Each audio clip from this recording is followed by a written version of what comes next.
Halo teman-teman, pada hari ini kita akan berbicara tentang Perang Banjar. Kesultanan Banjar merupakan kelanjutan dari kerajaan Daha yang bercorak Hindu. Kesultanan ini memiliki wilayah kekuasaan di sekitar Kalimantan Selatan dan sebagian Kalimantan Tengah.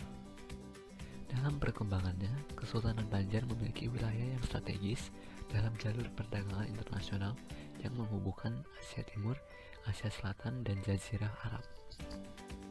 Pelabuhan-pelabuhan dagang Kesultanan Banjar pada abad 15M selalu ramai dengan kapal-kapal dagang internasional yang transit ketika melakukan perjalanan dagang. Selain itu, Kesultanan Banjar juga memiliki hasil sumber daya alam emas, intan, lada, rotan, dan damar yang melimpah. Kondisi kekayaan Kesultanan Banjar tersebut mendorong Belanda untuk menguasai Kesultanan Banjar. Perang Banjar ini berawal ketika Belanda campur tangan dalam urusan pergantian raja kerajaan Banjarmasin. Belanda memberi dukungan kepada Pangeran Tamjidillah yang tidak disukai rakyat. Jadi Perang Banjar ini terjadi karena Belanda memberi dukungan ke Pangeran Tamjidillah. Sebenarnya selain itu ada beberapa hal juga yang menyebabkan terjadinya Perang Banjar. Nomor 1. Rakyat Banjar tidak suka dan tidak setuju dengan marajelelanya Belanda dalam menguasai perkebunan dan pertambangan yang ada di Kalimantan Selatan. Nomor 2. Terlalu ikut campurnya pihak Belanda terhadap urusan kesultanan. Nomor 3. Belanda ingin menguasai daerah Kalimantan Selatan karena di daerah tersebut ditemukan pertambangan batu bara. Nomor 4. Belanda tidak menyetujui Pangeran Hidayatullah menjadi Sultan Banjar. Perlawanan rakyat Banjar terhadap Belanda dimulai saat Belanda mengangkat Sultan Tamjid sebagai Sultan Banjar pada tahun 1859. Padahal yang seharusnya naik tahta adalah Pangeran Hidayat. Memangnya kenapa jika Pangeran Tamjid menjadi Sultan? Mengapa rakyat tidak suka dengan Pangeran Tamjid? Sultan Tamjid tidak disukai rakyat karena terlalu memihak Belanda. Oh begitu. Lalu apa yang terjadi selanjutnya?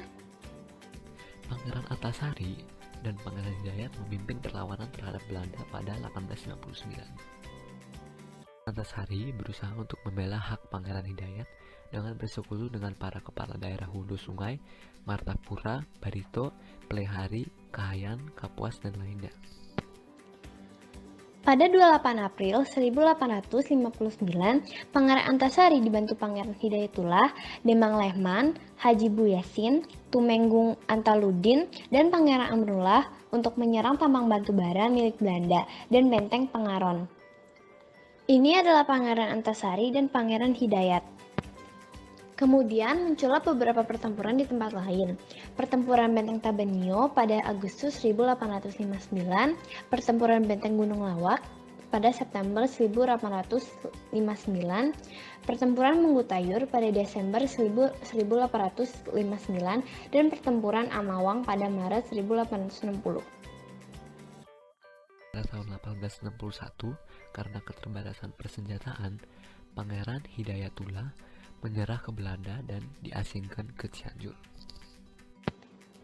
Menyerah? Kalau begitu berarti Belanda menang. Meski Pangeran Hidayatullah telah tiada, Pangeran Antasari terus berjuang melawan penjajah. Memperkuat pertahanan, Pangeran Antasari mendirikan 7 unit benteng di Toweh. Namun, saat disayangkan pada Oktober 1862, Pangeran Antasari meninggal karena penyakit paru-paru dan cacar. Pangeran Antasari menitipkan pesan kepada para pengikutnya untuk terus berjuang hingga titik darah penghabisan. Namun, perjuangannya terus dilanjutkan oleh Gusti Matseman, Gusti Acil, Gusti Muhammad Arsyad, dan Antung Durama. Namun pada 24 Januari 1905, anak Pangeran Antasari, Muhammad Seman, gugur dan Perang Banjar berakhir. Gugur? Jadi pada akhirnya Belanda menang? Ya, akibat kemenangan Belanda, Kesultanan Banjar kemudian dihapuskan untuk menghindari konflik lebih lanjut dan menghindari perlawanan rakyat Kalimantan Selatan. Belanda juga menghapuskan pemerintahan bawahan dari kerajaan tersebut sehingga tidak ada penerus kerajaan. Belanda menerapkan aturan-aturan baru bernama Residentie Zuider en Ooster Afdeling van Borneo. Berbagai sumber daya di Kalimantan kemudian dikuasai oleh Belanda yang mengakibatkan rakyat menderita.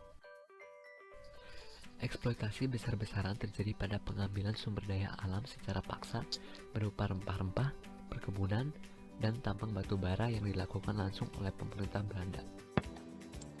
Para pahlawan kan sudah berjuang keras, tapi kok pada akhirnya kalah? Mungkin karena waktu itu banyak pahlawan masih berjuang untuk diri sendiri dan tidak mengungkapkan rasa kebersamaan. Banyak prajurit dan pahlawan tidak bersatu untuk berjuang untuk kemerdekaan. Dan karena itu, kita harus selalu bersatu dan berjuang untuk mencapai masa depan yang lebih baik, bukan hanya untuk kita sendiri, tapi untuk semua orang. Yap, betul sekali. Kita harus berjuang bersama untuk masa depan yang lebih baik.